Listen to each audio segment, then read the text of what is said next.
I'm John Street, and you're watching PAX 8 Live. Welcome to Academy Live. Welcome to Technically Unraveled. Welcome to the game on PAX 8 Live. This is James Davis from the PAX 8 Academy again. Academy Live is really designed to empower MSPs to learn and grow the way that best suits them. How to grow and mature your business on demand, instructor-led, peer and coaching. We talk about all the cybersecurity shenanigans you need to be aware of. That's when you really need to know, are they security conscious? Technology businesses and Inspiring our audience to work on their business. Understanding what made businesses tick. I'm really excited to talk about this course. How can we make an MSP more efficient and make them better at serving their clients? How do we not screw it up? We do the basics well. PAX 8 is laser focused on helping our partners grow, get efficient, and reduce risk. Ask yourself, what are you going to do differently tomorrow to grow your business? We look forward to seeing you next time. We'll see you then.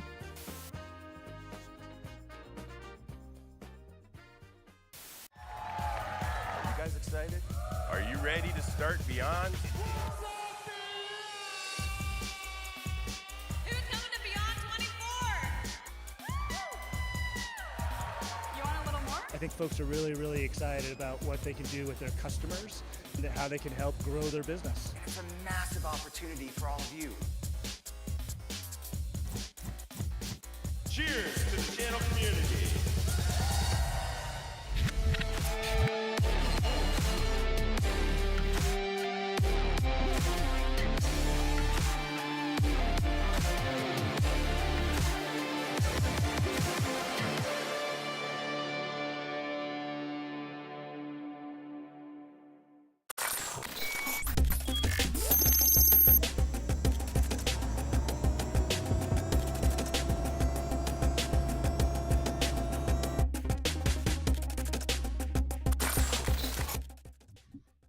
What's up, everyone? Happy Friday and welcome to the game on PAX 8 Live, the show where we talk about all the cybersecurity shenanigans you need to be aware of.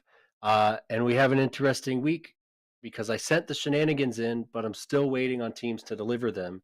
And unfortunately, teams did not deliver in time for the show today. So we're going to talk about that and take a look at Matt's studio instead of actual news this week. But don't forget to like, share, comment, subscribe. Please engage with us. We have some amazing guests joining us here in a bit. And with that, let's jump into the not news. I love that you had a delay on the shenanigans, Dom. I died a little. It was hilarious. So thank you. It was well delivered. Yeah, man, it's been a day. Brother. You know, we normally, just for the audience's edification, yes, I am wearing my Write a Boom ambassador t-shirt, and I also want to ask, if you're coming to Write a Boom and you are not attending a pre-day, please let me know. I would love to get you into something really neat that I might be doing. So reach out if you're doing that. Don't want to take away from anybody else's, but please let me know. And if you're not joining Write a Boom yet, please do. I'm going to have something really cool there to that point. But Dom, we normally bring the shenanigans in the form of the news and the articles we want to review, and that usually happens on Friday morning, so it can be the freshest news we can use for you. And we got the team's message asking for it about 14 minutes ago, so it was a failure in Teams, and I'm sure you're all experiencing it. And Dom, that leads me into what I want to talk about really quickly, which is kind of this whole challenge of comms being down. Right? Like, what does that do to you from an event perspective? And it also reminds us that incidents and events cannot be cyber related, right? We can have business impact that are risk impacts based on just tech and just availability of the CIA triad, right? And here we're seeing a failure in the availability of the CIA triad. And to make matters worse, Microsoft didn't say to me, Dom sent you a message and it failed to deliver, nor did it say to you, hey, Dom, your message failed to deliver, did it? And so you have this broken comms, this asynchronously broken comms. So it's been a day. What are your thoughts? But it'll show up eventually and in random order, which is worse because all the messages are out of context now. So it's right. Yes, it's been a day for collaboration.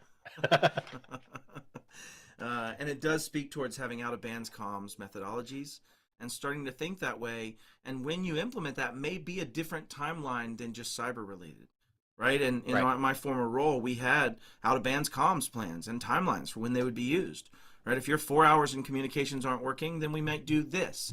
If you're 8 hours, X, and if you're at 24 or 48 hours, maybe we're going to move the IDP off of another platform and use Zoom as our communications method. We even had plans to find down to ham radio between states. And I know that's a little bit beyond the edge of what should be planned. Certainly, just think about what happens when communications are down. Do you have a bunker communications plan set up too?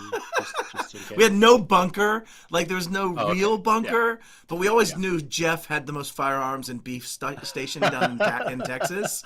And so it was mainly the Texas push that I would have gone for in that situation. But the other thing that we figured we could fill a few minutes of time with as well, and then we're going to get into a really awesome conversation with two people that I respect quite a bit that are starting to change some of the real challenges in the MSP world, in my opinion. But I also spent hundreds of hours sniffing paint. Maybe that's not the way I should have approached this. Wait a minute. I meant to say I cleaned up my studio and spent a bunch of time, and so I'm going to take you guys on a really quick tour, if you don't mind, of the new studio. Let's see if we can get this to cooperate. But yeah, here, let me switch over real quick out of my ears. Make sure I can hear y'all. Okay, y'all still hear me just okay? We're good. I hear you great. Very cool. Great. Yeah, so I actually got all of my stuff repainted over here, and I got acoustic tiles put in, and I got the sound bars put up over here, along with my light mount so that I could clear up more of the floor. And one of the primary motivations was, which covered by tools today because I'm still working on the office, is my daily and 2 daily workouts for the hard 75 aspect. But got lights hung up over here. And then I organized all of my badges for any time I spoke, which started in 2017. And in fact, my first ever, sorry about the long walking with me thing, but my first ever badge that I ever got was actually, that I came to, was one that Dom was at, which was the PAX 8 boot camp. That was one of the first things that I ever went to when I was an engineer in 2017. And then 18, 19, 20, you know, the bad years, 2021, 2022, and 2023. And all of this from that point forward was all speaking stuff, right? That's what I ended up keeping. I think I have like 7 Jason McGee's in there as well. And then the last piece was that I just added up was this like kind of thank you wall. And so I started making, I don't know if y'all can read these or if it focuses well on it, but I started just posting up all of the different places that someone had sent me a thank you card over the years or whatever. And these are fun. I don't know how well you can see them, probably not super well, but these are drawings that were made by Alex Doran and other internal employees of me speaking. And it all started in the very beginning, tour real quickly over, but it all started in the very beginning because Alex was supposed to take pictures of me on the stage, and he did not. He had forgotten. So yes, I'm doxing you, Alex. I still love you. It's okay. But he had forgotten to do those pictures, and so he drew it for me, and then ever since, everybody else just started doing it. It's just kind of been a thing. So everybody that's gone to it has started drawing me on the page. So I want to know how many Kristen Fehrenbach badges you have. So I know how many she has of yours. That's not cool, man. I have 0. In fact, the one I had, I lost. So yes, that's uncool. I don't like you anymore, Tom. She's stolen mine, and it's actually funny because, you know, if anybody knows me, Jason Slagle, myself, Tom Lawrence, a whole bunch of people, you know, I think I have, like I said, you know, a bunch of Jason McGee's. I've got a couple of Rob Rays, but we always have stolen people's badge at these conferences. And Kristen's the only person that's ever stolen mine. She has 2 of them. In fact, I have 0 PAX 8 badges in the last year because she's stolen all of them. And so it's very unfortunate. And her comeuppance will come. Her friends have her house code, and she's not very secretive of that. So, anyways, but no, I tease. Yeah, I have none of hers. Anyways, but yeah, what do y'all think of the new studio? Dom, are you going to do yours next week, or? Yeah. You know, I'm working on the drywall bids still, so it's it turns out it's a hectic time of year for people that do drywall. So we're waiting on all that, and then once the drywall's done, we'll do the. I'm not doing the acoustic tiles. Not quite enough headspace, given it's a basement. Okay. But we'll get her somewhere. And not quite the Russian purple either. I'm gonna have to do my own color. You're not going Russian purple. It was Dom and I picked the colors for my for my site, and we were trying to figure out what they were, and they were like Russian purple, America blue, or something. I can't remember what they were, but they were all. It was a very interesting trifecta. Hacker pink, I think, was the pink. Yeah, it was something like this. It was ridiculous. Anyways, Right. all right, cool. We've beaten this to death. I'd love to get over to Robin Harris and let's hear some of her wise words. And again, I apologize for our comms failure turning into your lack of news. So hopefully the tchotchke of the home studio tour was worth the delineation. Anyways.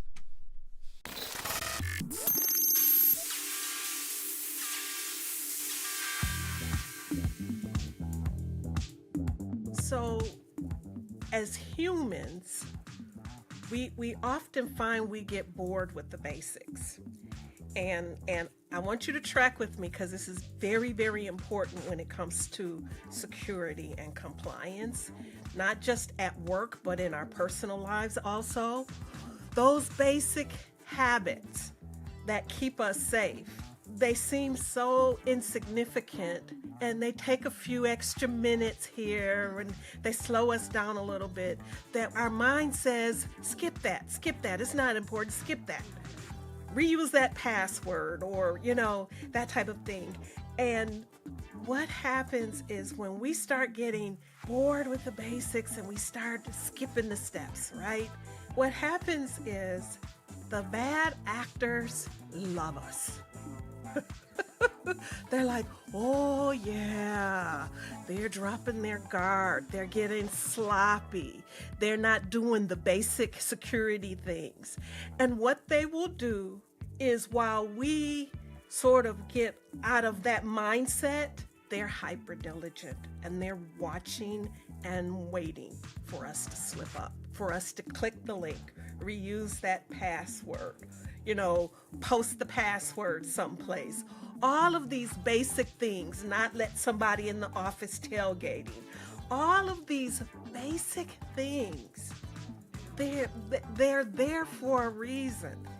And when we allow ourselves to think it's not important, oh, the bad guys love us so much. They love us so much. The time you don't lock your door at the mall. My husband did this. Brand new Mac laptop. Didn't lock the car. Laptop gone. It's those basic things. And we get lazy. We get too in a hurry.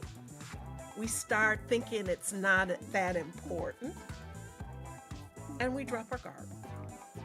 And this goes into a whole concept of when you think about, there's this book called Grit. You gotta love this book, Grit, because it talks about passion plus perseverance. When you see these people in their careers and they're just like the mad scientists, they're so deep into it, they're passionate about it, they live it, they breathe it. But when you have grit, you will bring all of that. It's like nothing's too basic. It's like you're going to keep leveling up. You go level up, but you don't forget about the basics, right? That's that mastery. And we have to bring mastery. I'm telling you, there's being average. We don't want to do average security. We don't want to be average humans. We have the capacity to play at such a higher level, and we are selling ourselves short. And that shows up in how we're doing security, that's showing up in how we're servicing our customers, how we're building up our products. Let's just bring in that passion and that perseverance into our operations, into our security, into our personal lives. And what we will see is levels of mastery and genius that's going to show up in how we protect our companies, how we protect our families, how we protect our personal assets. We got to be really serious about this, because I'm telling you, one action, one misstep can have devastating and catastrophic effects on our work environment and even at home. We got to be diligent. There's no off the clock. There's no, oh, I'm too busy to be secure. No, we got to be diligent and bring that grit and be passionate about it, because protecting what's precious to us, it shouldn't be a question of, I don't have time for that.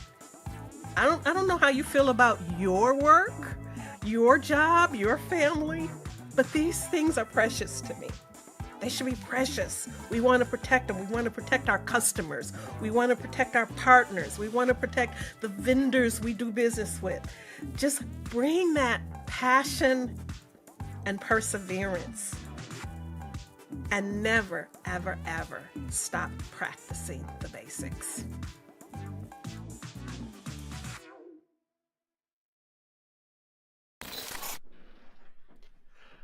Man, All Robin right. with a book suggestion today. That was a great episode. She also started off with, I think, no truer of a statement that people get bored with the basics. And when you really look at major breaches, major failures, embarrassing moments, they all started with basics like secret 1, 2, 3. They all started with basics like knowing your assets. They all started with basics like having your assets protected. They all started with basics. And so I really do think that's an accurate truism, that we suck at the basics. But I also think, on a positive note, you're seeing a shift towards automating of the basics and systematizing the basics. Oh, 100%. That'll start making that a lot easier to swallow for humans, right? And yeah, anyways, tangent aside. We've got a brilliant couple people I'd like to bring on. We have Wayne Selk, who is part of CompTIA on their cybersecurity side, and also CJ or Chris Johnson is also. Can we bring them up and let's go ahead and get them on screen for us? Very awesome. All right, boys. Welcome to the beginning of the year and talking about what I really want to talk about, which is, how do we, as an industry delivering technology, start to move the needle? How do we start actually taking 2024 and make this the year of governance, the year of us moving forward? And why did I bring y'all? CompTIA is actually on the forefront of most of that, right? People often think of CompTIA as certifications, or that's that cool place I pay some dues to and they have this really cool party once a year that we go to. But there's so much more happening, and that's why I'd like y'all to introduce yourselves and tell me what you do with, your small but very powerful team that you guys got together. So who wants to go first, boys? Chris, go ahead. That's executive privilege. Go, Chris. Well, yeah, remember, this is my performance review, so I got to do a really good job here. So I am Chris, or CJ, at CompTIA, and I oversee the cybersecurity compliance programs under Wayne Selk. And my passion and opportunity is that I get to work on the cybersecurity Trustmark. Today. He's going to have more to do, right? Yeah. So, yeah, for sure. Hi, everyone. Wayne Selk. I'm a recovering cybersecurity practitioner. Matt, thanks. Dom, thanks for having me. I'm really looking forward to the discussion today. Really, what I bring to the table for the team is the ability, I think, to not only look into the future, but also kind of look back in the past and the missteps, I think, that have been made, and how can we correct and raise that tide. Right? Matt, you and I talk about this. We talked about this for years. How can we raise that tide of awareness and understanding for the MSPs? And I don't care if you're a me, myself, and I shop, one person shop, right? Or solopreneur.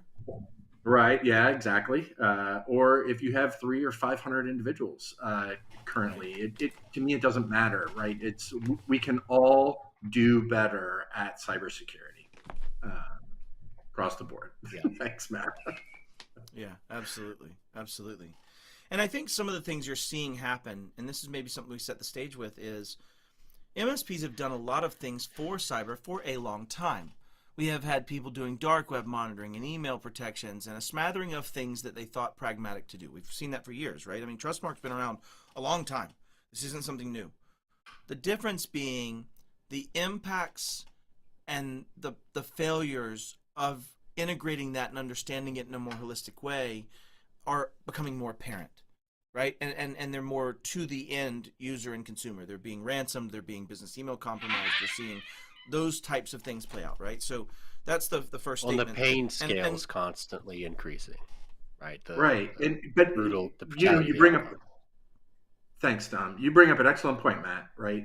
You know, I think in the past, everybody thought that this whole thing around cybersecurity involved bringing in tools, Right. right? I need dark web monitoring, or I need antivirus, or I need to make sure I have a firewall, right?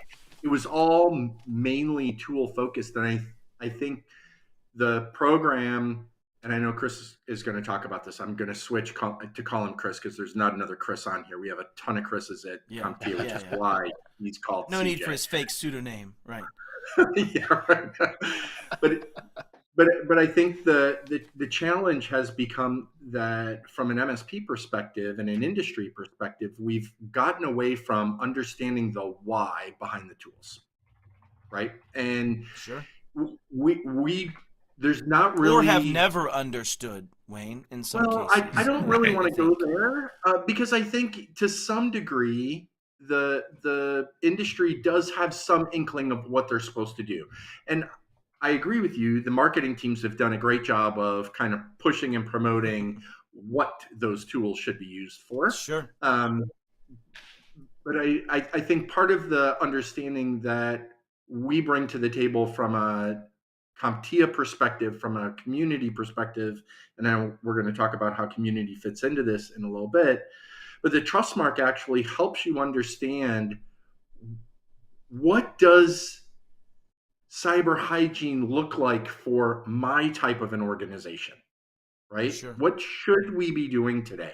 I don't like using good, better, best. Chris knows I'm not a fan, right? Oh, I know all too well. Yeah. Yeah, right. But I guess the point is, if we can show folks what that cyber hygiene is supposed to be, then they can, and we can bring them along on a journey. Truly, that's what it is.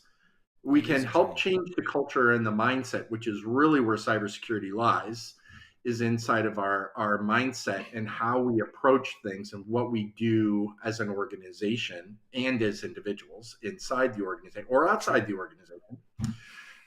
Then I think we will have succeeded in helping the industry, right, achieve better success around cybersecurity. And that's really the ultimate goal for us and the team. So this is the first kind of leak of the what is the Trustmark, and at least, I mean, obviously leak not being true, we have a lot of people going through it, but my point being, you just said something that's pretty critical. What does cyber hygiene look like for me? First, there's hygiene, which is basic things, the hygienic basics like Robin talked about. That's what we're first talking about. But then second, you have this, what does it look like for me? What's different about a service provider than that's different about me as a consumer, that's different about me as a company and in retail ice cream shop? What are those delineations, and what does that mean I need to do? And what I love about Trustmark, and this is not meant to be self-aggrandizing because I've been involved with this, but is that we've put these lenses as the way it's looked at, and these methods of saying, here's a template for what this should look like, and each of them is adaptable to wherever that persona is, right? And that's what I do love about it. In this initial kind of first view and phase, it's mainly at service providers, right? That's where we focused today. Is that a fair statement, Wayne? Yeah, no, that's absolutely true. And let's remind your audience, this is version 1, right? So the goal is to try to get 1.7 to be specific. But yes. Right, and for that, thanks for pointing that out. The goal is to get to that 80%, right? 80% of the industry. Now, I can break that down for you and tell you the why we're not going after the top 5% and why we're not going after the bottom 15%. But I think that takes away from the message. We talked about critical mass. We've always talked about critical mass when it comes to this, and the mass we're actually talking about to try to ensure that we can move the industry in the right direction is that 80%.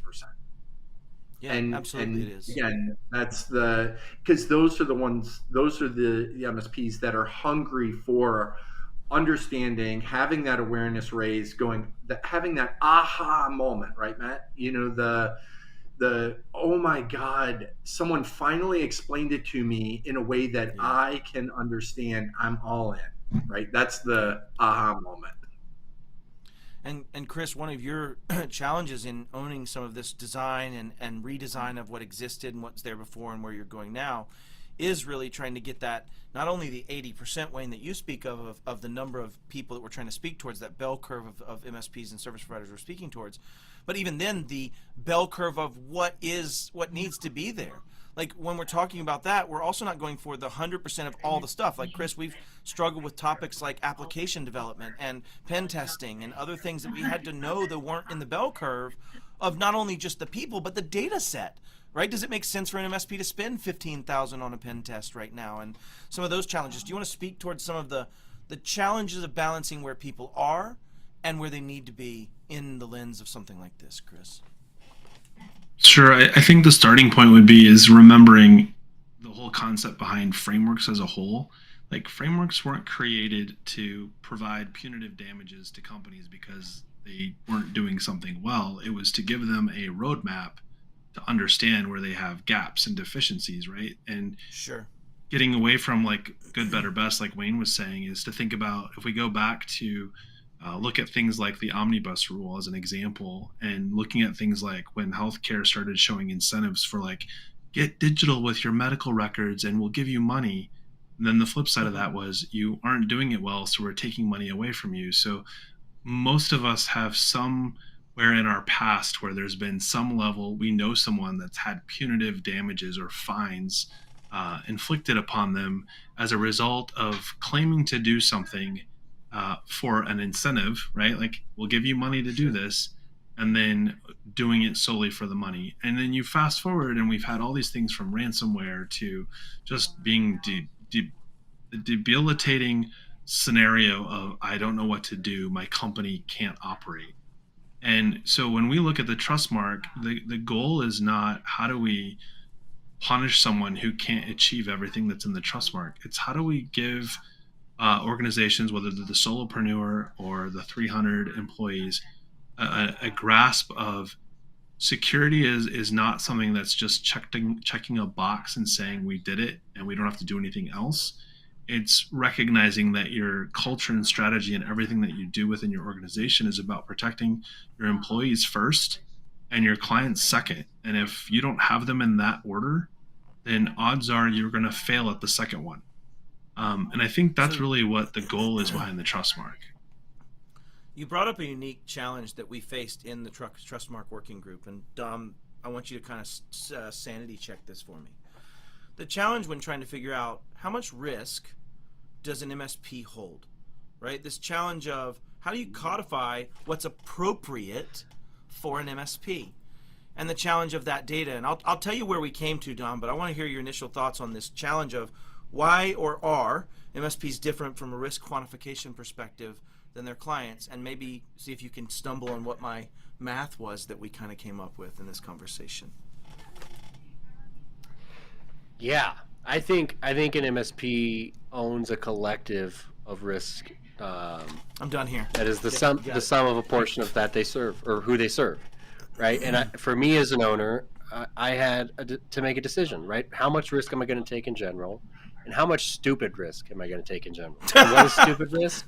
It's a lack of the basics. I cannot defend in anyone's court, even where the boiled peanuts taste delicious.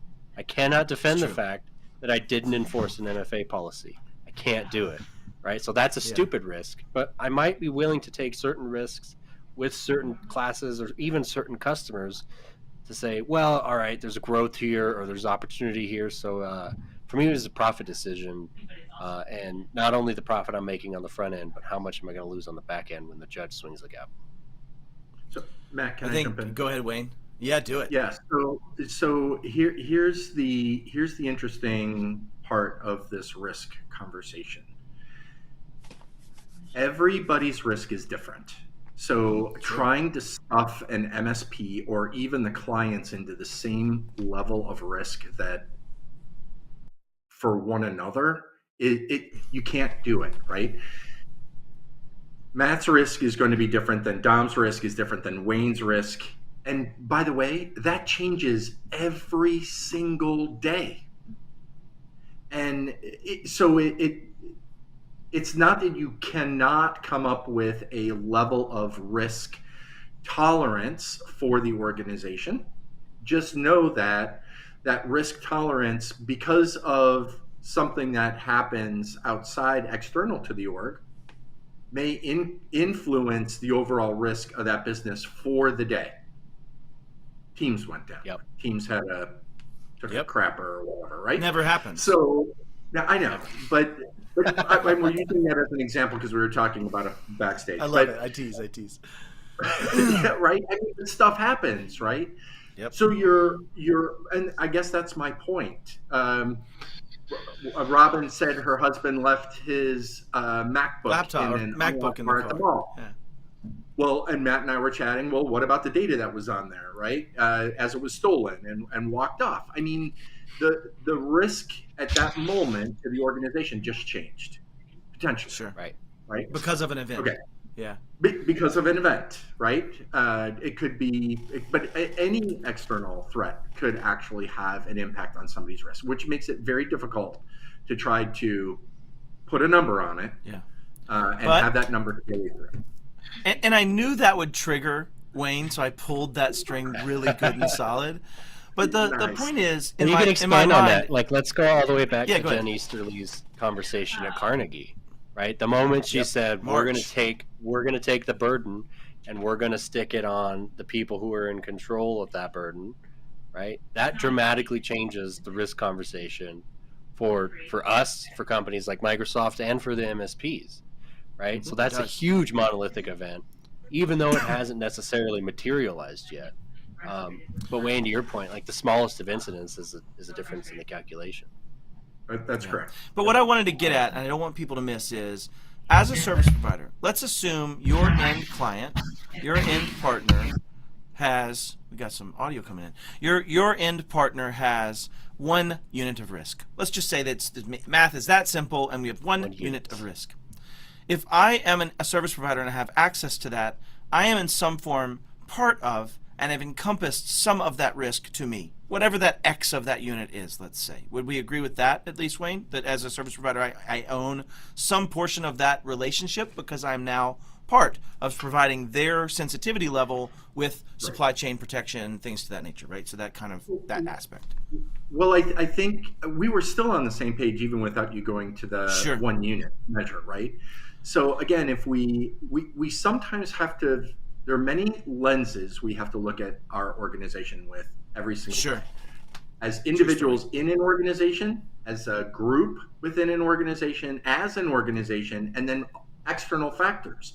Now, the same thing is true for our end clients. They have the same thing: individual, group, organization, and external factors. And we all influence one another at that point. Right? In different types and the ways we've been involved, for sure. Oh, absolutely. Right. Absolutely. And I think we're saying the same thing, Matt. I think we're on the same page. We are. Yeah. With respect to it. It's just that the industry itself, and I would dare to say the 80%, let's go up to 95. I'll say the 95% out of that 100 is 5% get it, right? But the 95% don't understand risk and completely and how it impacts their organization. We're slowly introducing them to that whole risk conversation and why it's so darn important to look at things from more of a risk-based approach as opposed to a technology play. 100%.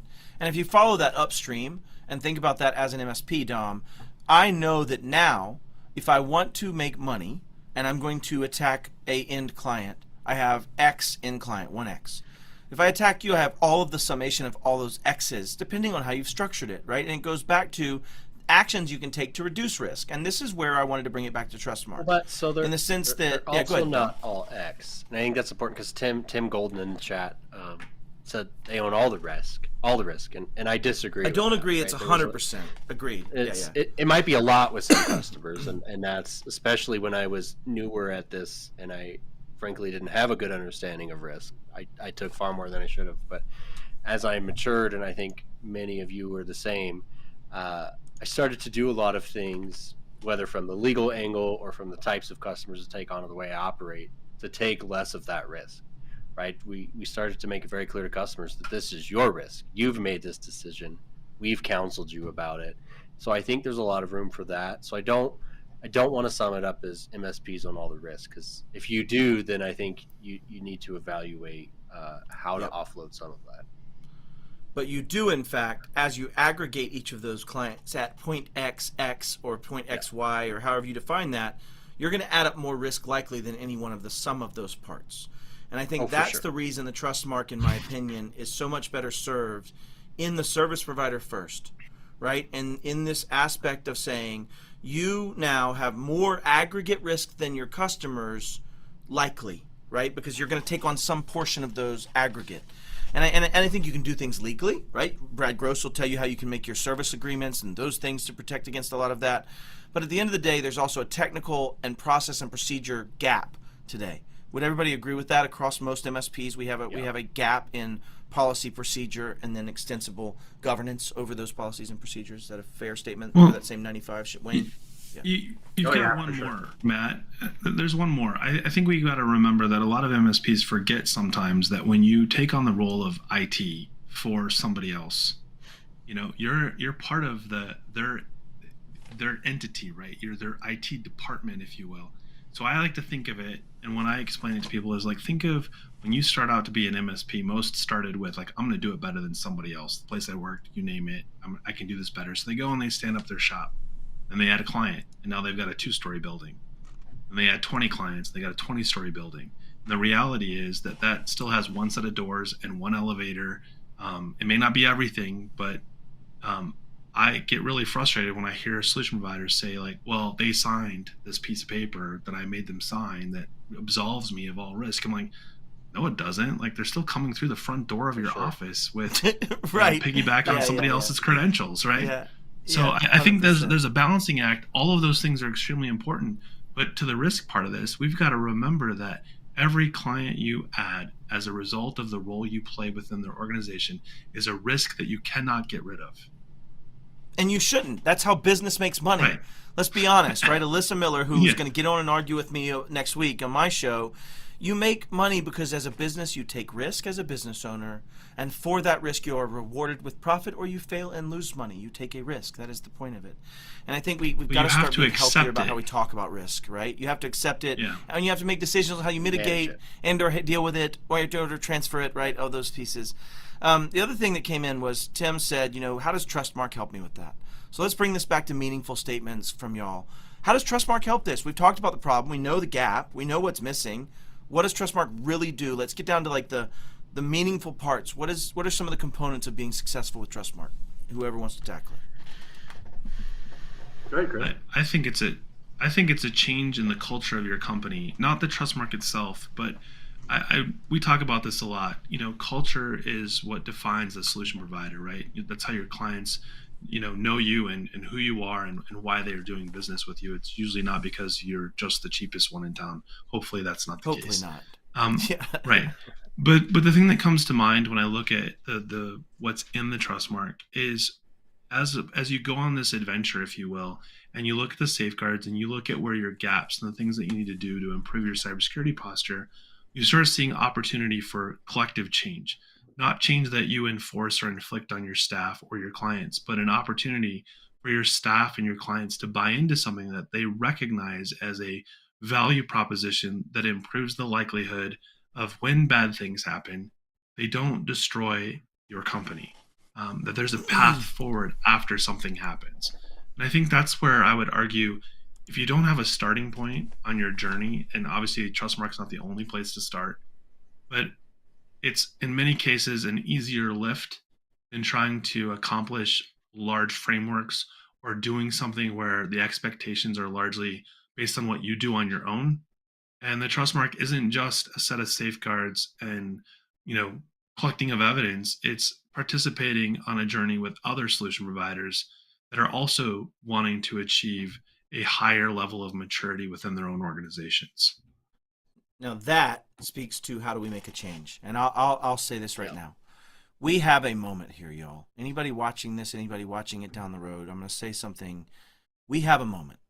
This is a moment where we as an organization, as a group of technology professionals, as service providers, as people that are moving down this path, we have the opportunity to try to reach a density of the same way we do things from a security perspective, from a risk management perspective, from a governance perspective, and we have to adopt a set of frameworks at some point. Why?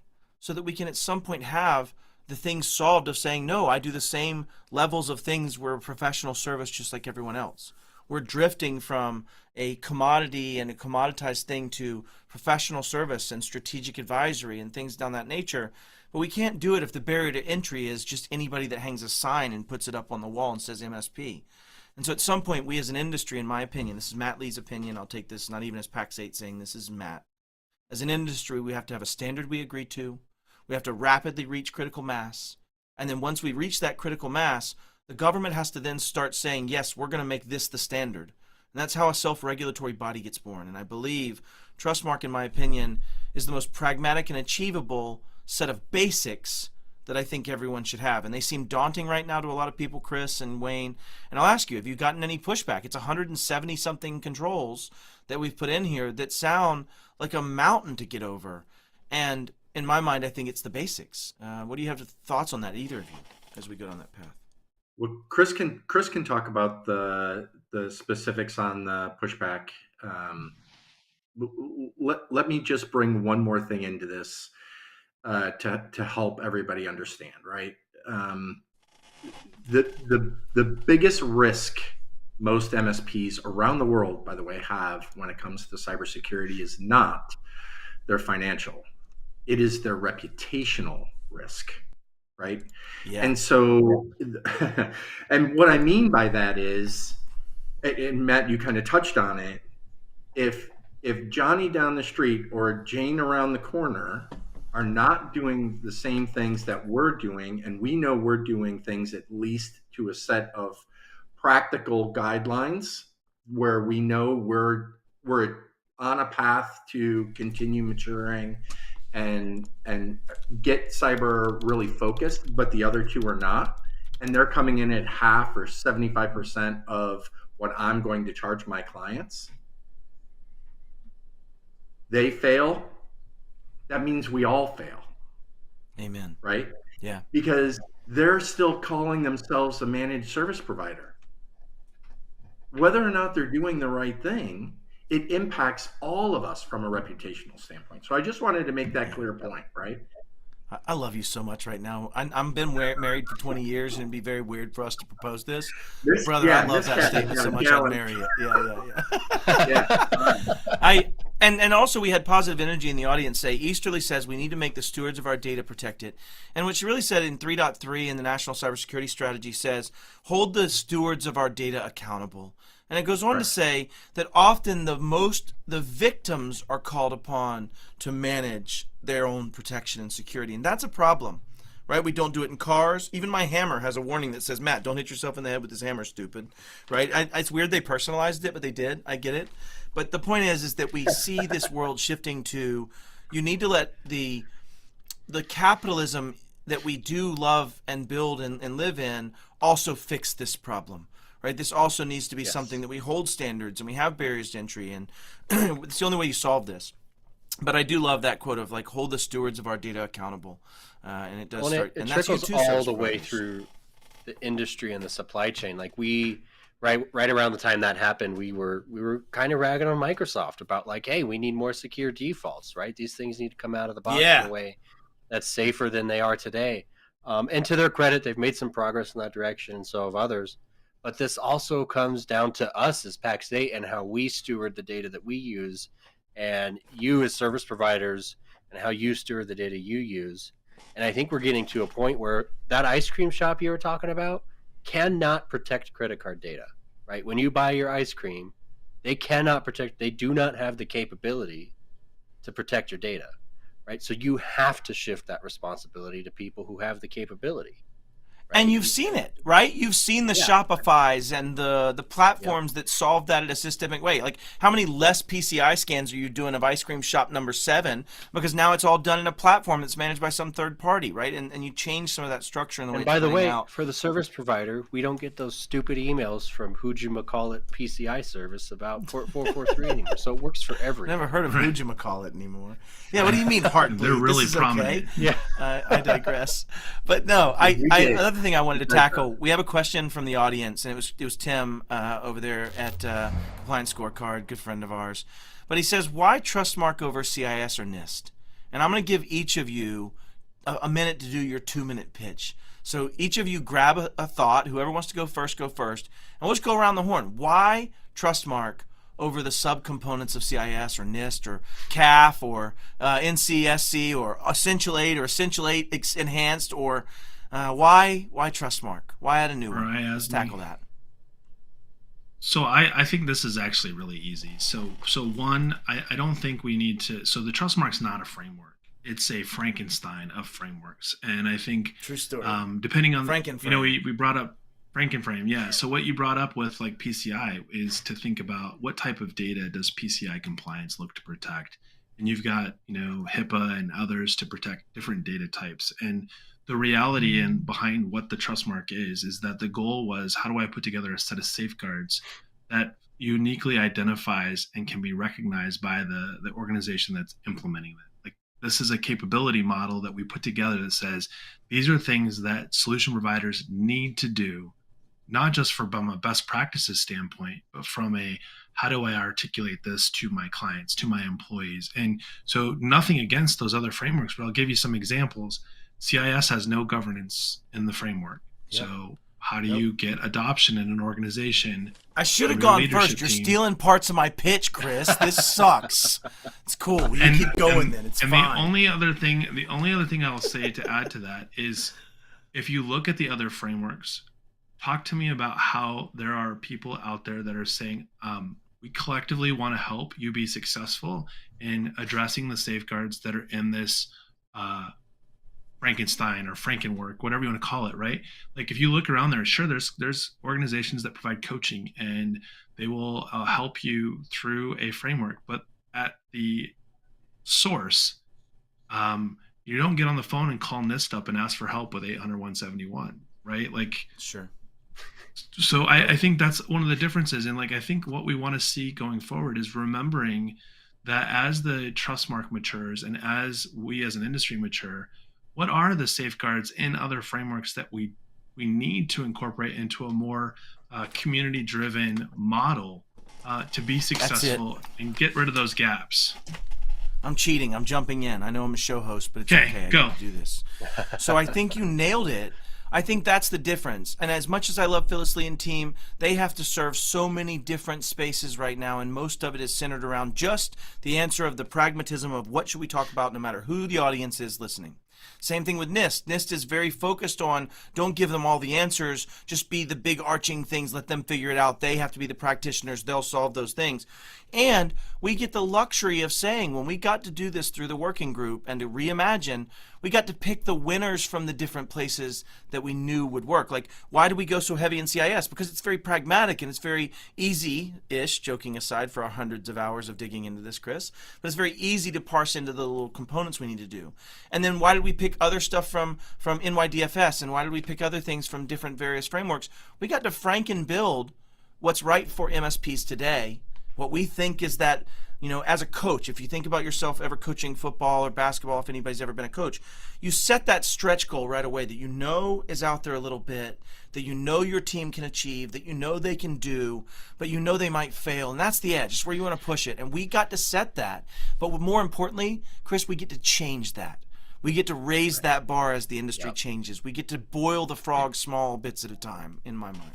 And Matt, there's a tag I think you should add to that. We were influenced heavily by insurance questionnaires, right? So like, I'm trying to figure 20 out of them or something.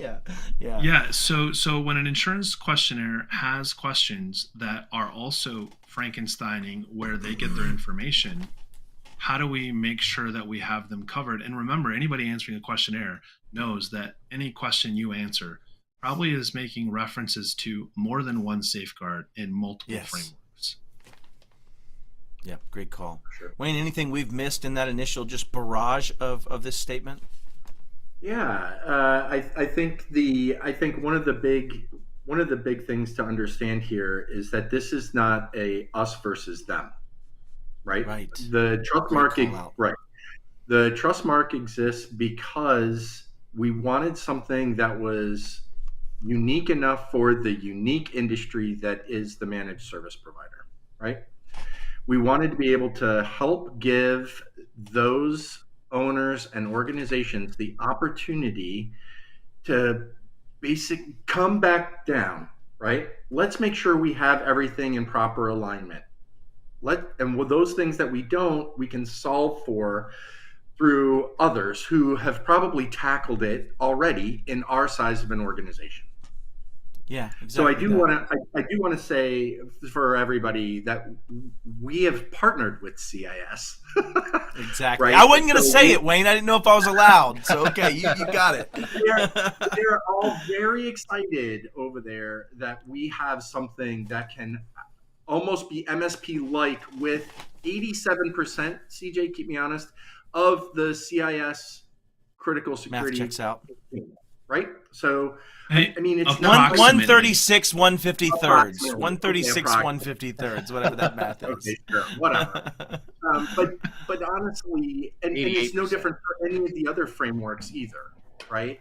Because one of the things I was whispering into the back of everybody's ear that was helping the members, the community that were actually pulling together the safeguards, was make sure it's achievable for 80%. Which is hard. That's hard.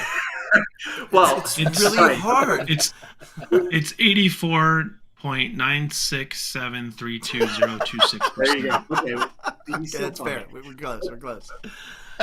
my point behind that was, though, if you set a bar here and everybody's down here, they have to jump to get there. That's a lot of work, a lot of effort.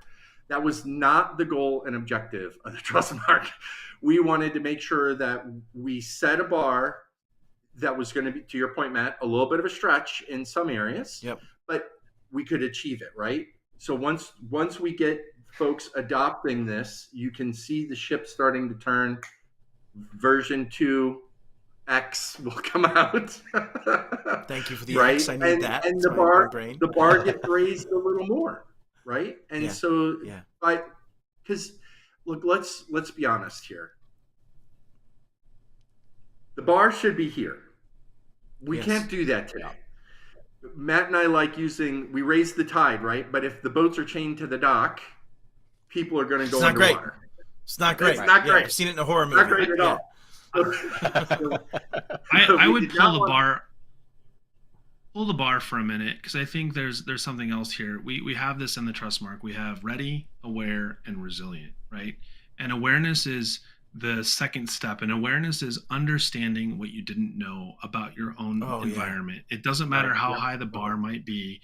The reality is where actually do you start, right? And so that lends itself to the part that I think is most interesting. Most solution providers today still want to know, when are they going to be done? And when I say the word resilient, that sounds a lot better than saying continuous improvement, because continuous improvement makes me think that there's still more work, but they both kind of mean the same thing, right? And I think that's the part that we have to establish with all solution providers, is this isn't about how high the bar might be or how high the bar should be. It's about whether or not you're doing something about your current maturity level and saying, I want to go forward. And can I give them the skills to go build that themselves? And I think that's one thing that stuck out to me and why I got involved in the beginning, which is I don't want to just measure, are they there? I really want to measure, will they be there? Right? And I think that's what you have to think about from a pragmatism. Yeah, how do they get there? Will they get there? Can I equip them to get there? Right? Do they know where there is? Yeah, and I think that's the point is, right now in our world, even if you think about it, most people think about the safeguards. And Chris, you can speak to this in your unfortunate having to spend 30 or so hours over December with me just going into the safeguards. But breaking them down into their pieces, you are going to do it the first time and it's going to suck.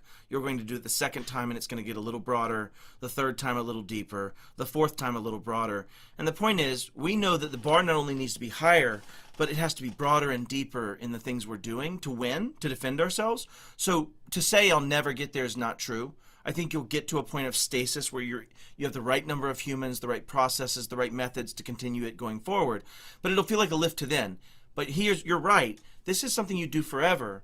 Like if you're, let's say, a concrete manufacturer, and what are the components of being somebody that deals with concrete? Well, I've got to bring concrete trucks for big jobs in enough time gap that the concrete itself doesn't start to harden before I put the next layer down. And I have to have a certain amount of trucks coming in, a certain amount of ash trucks coming in to bring ash. I have to have aggregate trucks bringing aggregate. I have to have a mixer that can mix those things.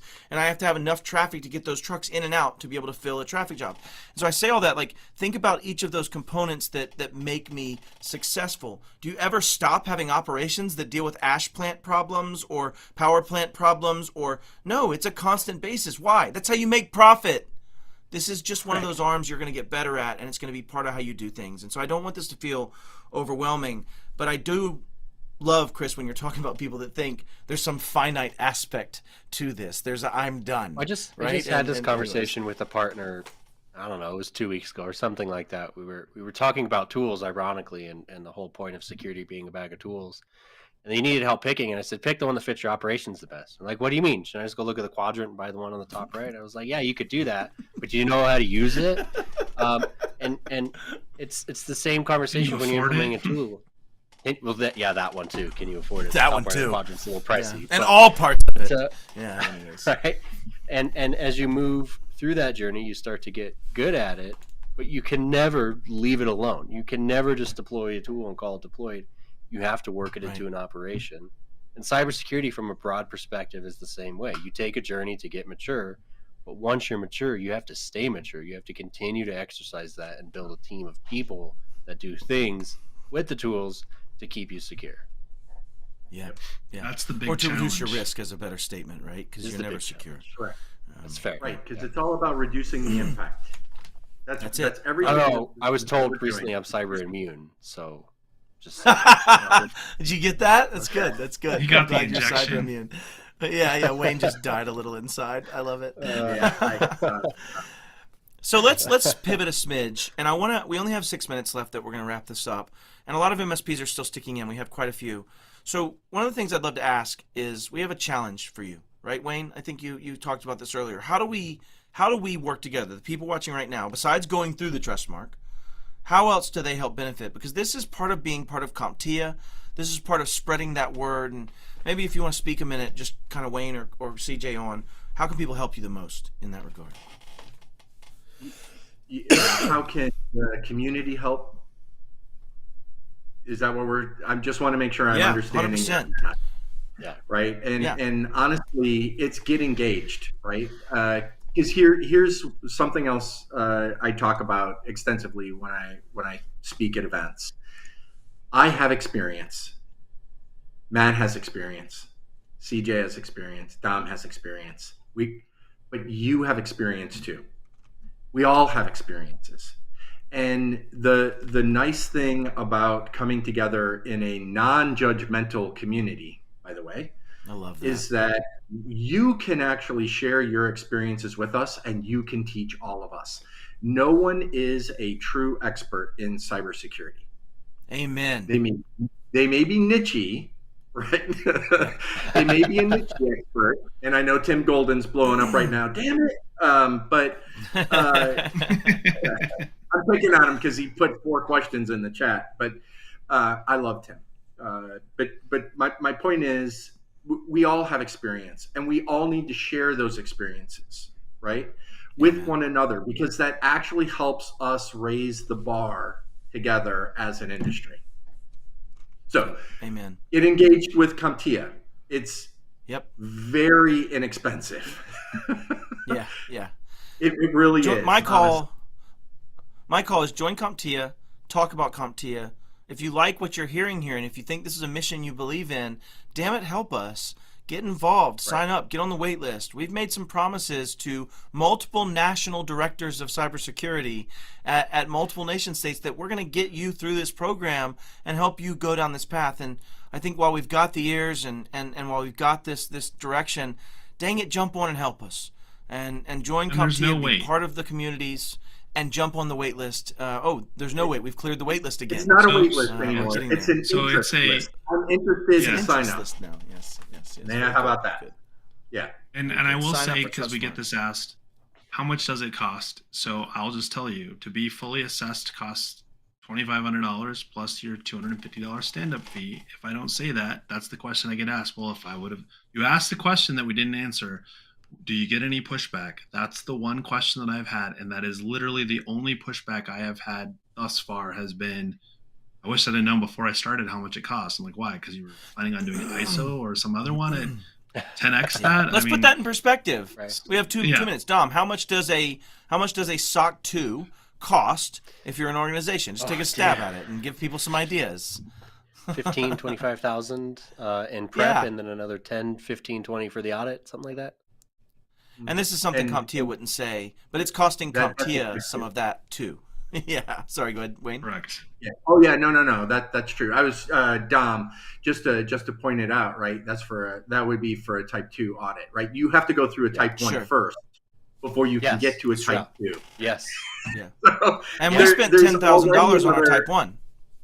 Right. Correct. 9 to 10 grand is you're going pretty to spend common. a lot of money on a type 1 to move to a type 2, which is at least another 25, 35, depending upon your financials, maybe even a little bit higher than that in the size of your organization. So when you start putting things into perspective, this is absolutely nothing. It's a bargain. Yeah. I mean, and one thing Tim asked earlier too, since we are tackling 3 questions that he's put in the task, like I'm going to send them a bill just so you know there will be a number. Yeah, that makes sense. But yeah, it's fair. But the other question he asks is, how does this help me as an MSP compete? And I think I want to tackle that really quickly. And if anybody wants to jump in and cut me off, that's fine. But I think when you think about it in the past, everybody's looking for, okay, but if I do this, is my client going to know, and am I going to get more sales? Because if I'm not, then I'm not doing this. I think there's a degree of that that's valuable. I do agree. I think there's some portion of this that should be winning deals for you. Talking about having those back in, doing the compliance, I think it's going to win. But at the end of it, damn it, some of this is shit we should have been doing. Some of this is stuff that we are selling and making profit on and we're not doing. Let's just be completely honest about this. So I want to get on that a little bit because it's not CompTIA and I can. But I would say that some of this is that. Yeah, good. Well, and if we're going to put money in it, it's not how much. It's not how much am I going to sell. It is a little bit. Like, people know who CompTIA is more so than a lot of other vendors, so you have that aspect. But how much am I going to not lose because I am doing the basics and I am less of a risk for myself? That's another question you can ask yourself. That's perfect. But the other one key element here is that we teach you how to have a business level conversation around risk. Guess what your clients are looking for from you?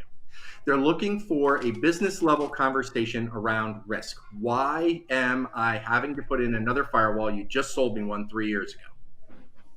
Right? Yeah. Mic drop. Yeah. There are changes. Just think about insurance. Well, if you deliver insurance this, is another great example. Yeah. So there you go. I think there's so many pieces there. Money.